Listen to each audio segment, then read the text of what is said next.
नमस्कार दोस्तों, extra grades में आपका स्वागत है। आज हम बात करने चल रहे हैं चलना हमारा काम है, जिसे लिखा है शिव मंगल सिंह सुमन जी ने। शिव मंगल सिंह सुमन द्वारा रचित ये कविता चलना हमारा काम है प्रेरणादायक कविता है, जिसके जो निराशा में आशा का संचार करने वाली कविता है। प्रस्तुत कविता केंद्रीय भाव ये है कि मानव को विघ्न बाधाओं पर विजय प्राप्त करते हुए निरंतर आगे बढ़ते रहना चाहिए। गति ही जीवन है। जीवन में सफलता असफलता सुख दुख आते रहते हैं। जीवन में हार जीत लगी रहती है। अतः सभी परिस्थितियों में आत्मविश्वास बनाए रखते हुए जीवन में गतिशीलता बनाए रखनी चाहिए। जड़ता मानव विकास के लिए खतरनाक है। अतः हमें अपनी बुद्धि की गतिशील और रचनात्मक को कायम रखनी चाहिए। मानव जीवन सुख दुख सफलता असफलता आशा निराशा के दो किनारे हैं। बीच निरंतर चलते रहना चाहिए और उसके इसी निरंतर गतिशील में मानवता का विकास निहित है। लेकिन सबसे पहले मैं आपसे पूछना चाहती हूँ कि क्या आपने मेरे चैनल को सब्सक्राइब किया है? अगर आपने अब तक सब्सक्राइब नहीं किया है तो कृपया सब्सक्राइब करें, लाइक बटन दबाएं और मेरे लेटेस्ट वीडियो के लिए बेल आइकन दबाना ना भूलें। तो चलिए अब पाठ हम शुरू करते हैं, जिसका नाम है चलना हमारा काम है। चलना हमारा काम है, इससे ये तात्पर्य है, कवि कहते हैं कि जब तक जीवन में सफलता ना मिल जाए तब तक रुकना नहीं चाहिए, अर्थात कर्म करते रहना चाहिए। इसीलिए सदैव कर्म पथ पर चलते रहना चाहिए। हमें सुख दुख को भूलकर अपने मन को हल्का कर लेना चाहिए। तो आइए अब हम कवि का परिचय को जान लेते हैं। श्री शिव मंगल सिंह सुमन का जन्म उत्तर प्रदेश के उन्नाव जिले में झगरपुर नामक गांव में 5 अगस्त 1915 में हुआ था। सुमन जी हाई स्कूल के अध्यापक के पद से लेकर हिंदी के प्राध्यापक, महाविद्यालय के प्राचार्य तक विक्रम विश्वविद्यालय उज्जैन के उपकुलपति पद पर कार्यरत रहे। यह कुछ समय तक नेपाल में भारतीय दूतावास के सांस्कृतिक सचिव भी रहे थे। इन्होंने साधारण शोषित मानव की पीड़ा और निराशा को अपनी रचनाओं में स्थान दिया है।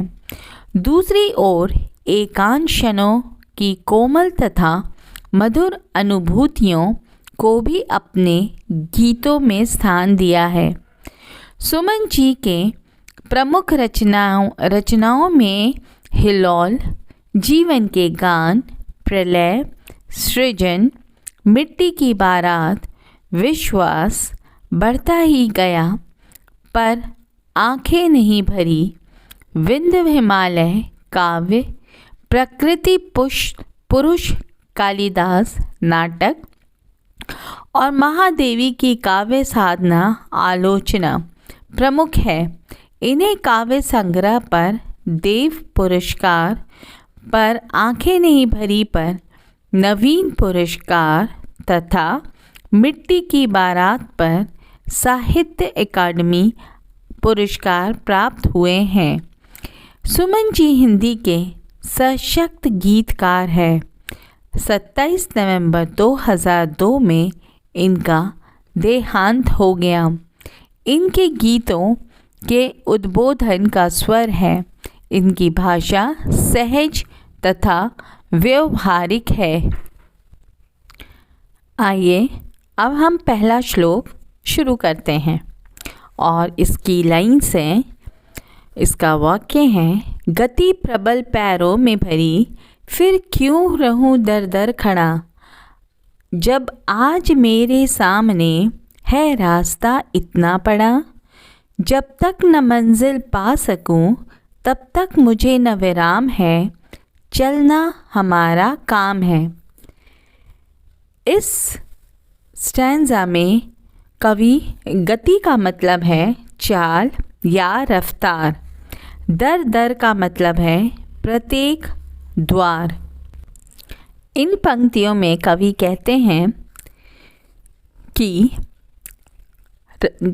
श्री शिव मंगल सिंह सुमन द्वारा रचित चलना हमारा काम है शीर्षक कविता से ये ली गई है। इन पंक्तियों में कवि मनुष्य को प्रेरणा दे रहे हैं कि उसे जीवन में निरंतर सक्रिय और गतिशील रहना चाहिए। कवि कहते हैं कि मानव असीम शक्ति से संपन्न प्राणी है, उसमें अद्भुत क्षमताएं हैं, जिसके कारण वह बड़ी से बड़ी चुनौतियों का सामना करने की शक्ति रखता है। इसीलिए कवि कहते हैं कि हे मनुष्य, जब तेरे पैरों में अद्भुत गति एवं शक्ति विद्वान है तो फिर दर दर खड़ा होने की क्या आवश्यकता है। कवि अभी अपनी मंजिल पर नहीं पहुंच पाए हैं, कवि अभी उसके सामने लंबा रास्ता पड़ा है। जब तक वह अपने गंतव्य तक नहीं पहुंच जाता है तब तक वह विश्राम नहीं करेगा और चलता रहेगा। कवि मनुष्य को प्रेरणा देते हुए कहते हैं कि तेरे चरण असीम शक्ति एवं गति से युक्त है, इसीलिए अपनी मंजिल को पाने के लिए सतत प्रयास करता रहे और दर दर खड़ा होने के बजाय निरंतर चुनौतियों का सामना करते हुए अपने गंतव्य की ओर बढ़ता रहे।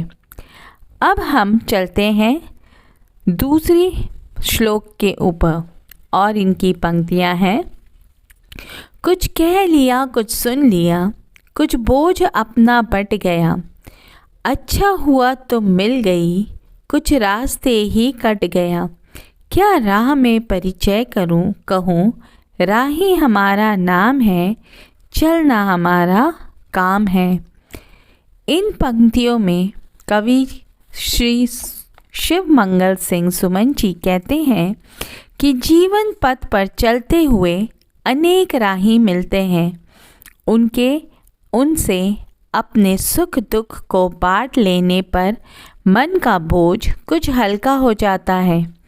कवि अपनी प्रेमिका के संबंध में कहते हैं कि अच्छा हुआ जो जीवन के मार्ग पर चलते हुए तुम्हारा सान्निध्य प्राप्त हो गया, तुम्हारे साथ रहने पर कुछ समय आसानी से बीत गया और कुछ रास्ता आसानी से कट गया। कवि कहते हैं कि इस राह पर चलते हुए मैं अपना परिचय किस प्रकार दूं? मेरा परिचय तो केवल इतना है कि मैं जीवन पथ पर एक पथिक मात्र हूँ। हमारा काम तो अपने लक्ष्य की ओर निरंतर बढ़ते रहना है। कवि मनुष्य को प्रेरणा देते हैं कि जीवन पथ पर बढ़ते हुए उसे अनेक साथी मिलते हैं, पर उसका कर्तव्य है कि वह निरंतर इस पथ पर अग्रसर रहे। कवि कहते हैं कि मनुष्य चुनौतियों का सामना करने के लिए पैदा हुआ है। जीवन में जब तक कर्म करने के लिए मार्ग खुला हुआ है तब तक हार मान कर रुकना नहीं चाहिए। कवि कहते हैं कि जब तक हमें जीवन में सफलता ना मिल जाए तब तक कर्म करना छोड़ना नहीं चाहिए। जब तक हम अपने गंतव्य तक नहीं पहुंचते हैं तब तक आराम करने की ज़रूरत नहीं है।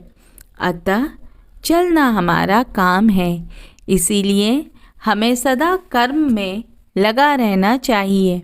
कवि कहते हैं, कर्म करते हुए कुछ समस्याओं का सामना करना पड़ता है तो हमें घबराना नहीं चाहिए। जीवन में कर्म पथ पर चलते रहना चाहिए। हमें अपने दुख सुख को भूलकर मन को हल्का कर लेना चाहिए। हम सब जीवन पथ के पथिक हैं। कवि कहते हैं कि मनुष्य को अपने लक्ष्य प्राप्त करने के लिए निरंतर प्रयत्नशील रहना चाहिए। इसी तरह हमें रास्ते में अनेक साथी मिलते हैं, परंतु सभी का साथ लेकर अपने लक्ष्य को हासिल करना चाहिए। अब बच्चों आइए चलते हैं तीसरी स्टैंजा के ओर, और तीसरा स्टैंजा का शब्द है जीवन अपूर्ण लिए हुए, पाता कभी खोता कभी, आशा निराश से घिरा, हंसता कभी रोता कभी, गति मति न हो अवरुद्ध, इसका ध्यान आठों याम है, चलना हमारा काम है। इन पंक्तियों का मतलब है, सुमन कवि जी कहते हैं कि मानव जीवन अपूर्ण है। इसमें कभी असफलता तो कभी सफलता मिलती है, कभी सुख तो कभी दुख झेलना पड़ता है, कभी आशा तो कभी निराशा मिलती है। मनुष्य का कर्तव्य यह है कि इससे ना घबराए और साहस एवं धैर्य ना छोड़े। भाव यह है कि असफलता, निराशा और दुखों का सामना होने पर हिम्मत ना छोड़ें, क्योंकि यह स्थिति सदा नहीं रहती है। दुख के बाद सुख, निराशा के बाद आशा और असफलता के बाद सफलता अवश्य मिलती है। अतः मनुष्य के जीवन की गति कभी रुकनी नहीं चाहिए, क्योंकि गति ही जीवन है। अतः हमें अपने लक्ष्य की ओर निरंतर गतिशील बने रहना चाहिए। मनुष्य को चाहिए कि सुख दुख, सफलता असफलता आदि उसकी गति को ना रोक पाए तथा वह निरंतर जीवन पथ पर गतिशील बना रहे, क्योंकि जीवन में कोई भी स्थिति सदा के लिए नहीं रहती है। अब हम चलते हैं अपनी चौथी पंक्ति की ओर, और इसके शब्द हैं, इस विशद विश्व प्रभाव में, विशद मतलब बड़े, किसको नहीं बहना पड़ा, सुख दुख हमारी ही तरह किसको नहीं सहना पड़ा, फिर व्यर्थ क्यों कहता फिरूं मुझ पर विधाता वाम, वाम का मतलब है विरुद्ध, चलना हमारा काम है। अवरुद्ध का मतलब रुकना, रोड़ा का मतलब रुकावट, अभिराम का मतलब सुंदर, विशद का मतलब बड़े और वाम का मतलब विपरीत। इस स्टैंजा में कवि कहते हैं, इन पंक्तियों में कवि कहते हैं कि यह संसार बहुत बड़ा है। इस संसार में कोई भी ऐसा नहीं है जो सुख दुख, आशा निराशा तथा सफलता असफलता से प्रभावित ना हुआ हो। भाव यह है कि इस संसार में सभी को कभी न कभी सुख दुख सहन करने पड़ते हैं। कभी किसी के जीवन में दुख, निराशा और असफलता सदा के लिए नहीं रहते, और साथ ही सदा के लिए सुख भी किसी को प्राप्त नहीं होते। इन दोनों का क्रम समान रूप से चलता रहता है। कवि अपने आप को सांत्वना देते हुए कहते हैं कि वह क्यों व्यर्थ में ही स्वयं को अभागा कहते फिरते हैं। कवि प्रेरणा दे रहे हैं कि जीवन पथ की बाधाओं पर विजय प्राप्त करते हुए धैर्य एवं साहस से आगे बढ़ते रहना चाहिए। कवि का संकेत ऐसे लोगों की ओर है जो भाग्यवादी हैं तथा दुख या असफलता का सामना होने पर यह कहा करते हैं कि मेरे भाग्य खराब है। कवि के अनुसार ऐसे लोग नहीं जानते कि सुख और दुख दोनों जीवन के अनिवार्य अंग हैं। इसीलिए दुखों से विचलित होना या अपने भाग्य को दोष देना उचित नहीं है। कवि का मानना है कि मनुष्य जीवन में कुछ भी पूर्ण नहीं है। मनुष्य कभी पाता है तो कभी खोता है, अतः कभी वो तो प्रसन्नता में झूम उठता है और असफलता मिलने पर निराश होकर आंसू बहाने लगता है। जीवन में सब दिन एक समान नहीं रहते हैं, कभी सुख मिलता है तो कभी दुख। अतः कवि ईश्वर से प्रार्थना करते हैं कि ना कभी उसकी गति रुके, ना कभी उसके विचार में कोई बाधा हो। कवि का कहना है कि सभी के जीवन में सुख दुख समान गति से आते रहते हैं। सुख और दुख सभी के जीवन के अनिवार्य अंग हैं। एक हम ही नहीं जो अकेले हमारे जीवन में सिर्फ दुख नहीं है। कवि जीवन में आगे बढ़ने की प्रेरणा देते हैं। जीवन पथ की कठिनाइयों पर विजय प्राप्त करते हुए हमें आगे बढ़ते रहना चाहिए। अतः कवि के अनुसार जीवन में कर्म पथ आगे बढ़ते हुए अगर कठिनाइयों का सामना करना पड़े तो डट कर मुकाबला करना चाहिए, क्योंकि दुखों से विचलित होना या अपने भाग्य को दोष देना उचित नहीं है। कवि के अनुसार ऐसे लोग जहाँ सुख और दुख दोनों जीवन में अनिवार्य हैं, ये लोगों को जान लेना चाहिए। अब हम चलते हैं अपनी अगली पंक्ति की ओर और इनके शब्द हैं मैं पूर्णता की खोज में दर दर भटकता ही रहा, प्रत्येक पग पर कुछ न कुछ रोड़ा अटकता ही रहा। निराश क्यों मुझे, जीवन इसी का नाम है, चलना हमारा काम है। कवि कहते हैं इन पंक्तियों में कि वह पूर्णता की खोज में दर दर भटक रहे हैं, परंतु भटकता रहा, परंतु वह जिस ओर भी कदम बढ़ाता उसी ओर कोई न कोई रुकावट आकर खड़ी हो जाती थी। इन रुकावट के कारण वह पूर्णता प्राप्त न कर सका, परंतु वह निराश नहीं हुआ। वह कर्म पथ पर बढ़ता रहा, क्योंकि इस पथ पर बढ़ते रहने का नाम ही जीवन है। कवि का आशय है कि मानव जीवन सुख दुख आशा निराशा सफलता असफलता आदि से भरा है। फिर भी कुछ लोग पूर्णता की खोज में दर दर भटकते हैं। व्यक्ति का कर्तव्य है कि उसे दुख निराशा और असफलता से निराश होकर बैठ नहीं जाना चाहिए, बल्कि निरंतर गतिशील बने रहना चाहिए तथा दुखों की चिंता नहीं करनी चाहिए, क्योंकि मानव का यही कर्तव्य है कि वह बाधाओं एवं दुखों को सहन करता हुआ जीवन पथ पर अबाध गति से बढ़ता रहे।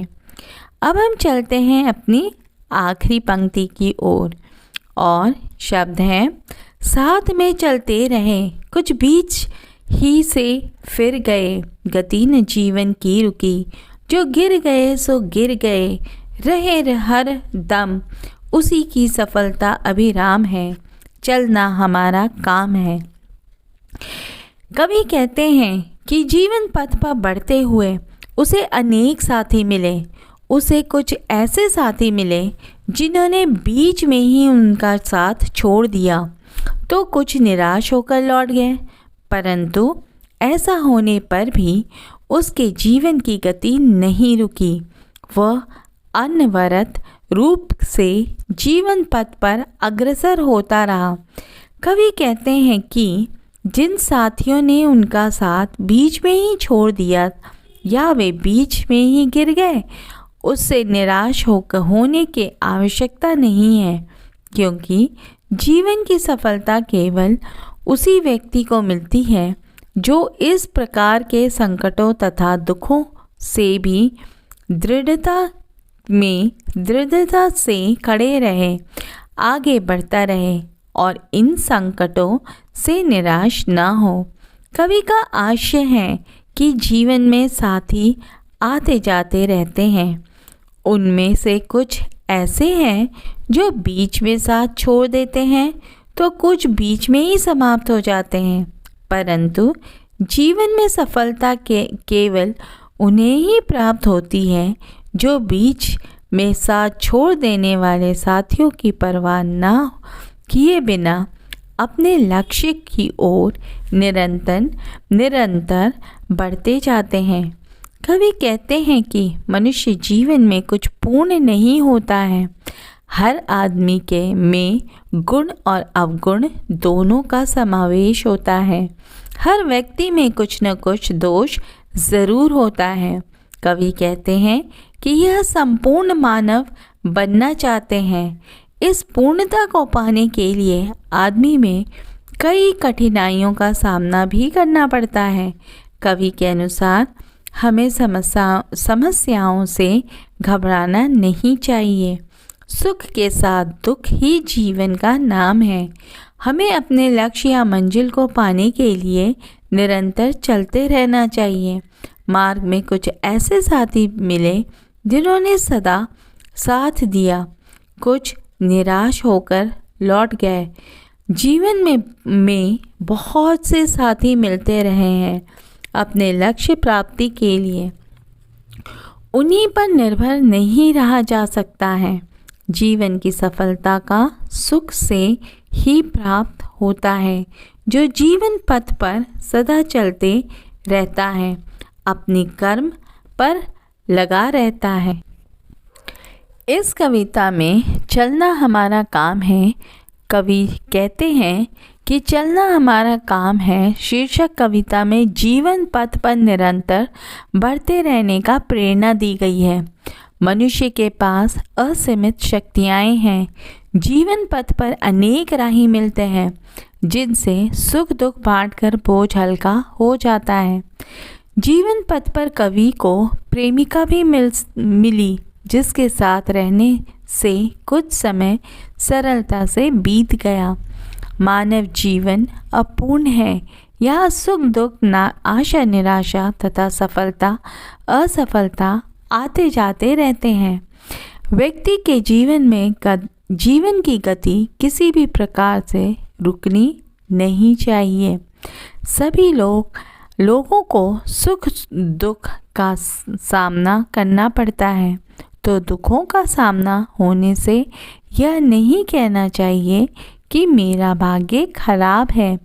मनुष्य पूर्णता की खोज में भटकता रहता है, पर कदम कदम पर उसे रुकावट का सामना करना पड़ता है। इसी का नाम जीवन है। यदि जीवन पथ पर कुछ साथियों ने साथ छोड़ दिए, कुछ बीच में ही लौट गए, तो भी जीवन की गति रुकनी नहीं चाहिए। जीवन पथ पर निरंतर अग्रसर होने वालों की ही सफलता मिलती है। कवि का मानना है कि मनुष्य को सदा कर्म के पथ पर चलते रहना चाहिए, उसे कभी नहीं रुकना चाहिए। लक्ष्य को प्राप्त करना ही जीवन में एकमात्र अवलंब होना चाहिए। सुख दुख असफलता सफलता आशा निराशा उसके कर्म को ना रोक पाए। कर्म मार्ग में अनेक राही या साथी मिलते हैं। कुछ साथ देते हैं तो कुछ बीच में ही छोड़कर चले जाते हैं। मान अपमान सुख दुख जीवन के दो पहलू होते हैं। हमें सभी को सहते हुए आगे बढ़ना चाहिए। जीवन में हो सकता है कि कभी पूर्ण रूप से सुख शांति ना मिले, लेकिन हमें फिर भी साहस और लगन के साथ सफलता पाने के लिए कर्म करते रहना चाहिए। यही हमारा जीवन है। अब ये पाठ ख़त्म होता है। अगर आपको यह वीडियो अच्छी लगती है तो वीडियो को लाइक ज़रूर करें और चैनल को सब्सक्राइब कर लीजिएगा। साथ ही बेल आइकन को दबाना भी ना भूलें ताकि आने वाली हर एक वीडियो का अपडेट आपको मिलता रहे।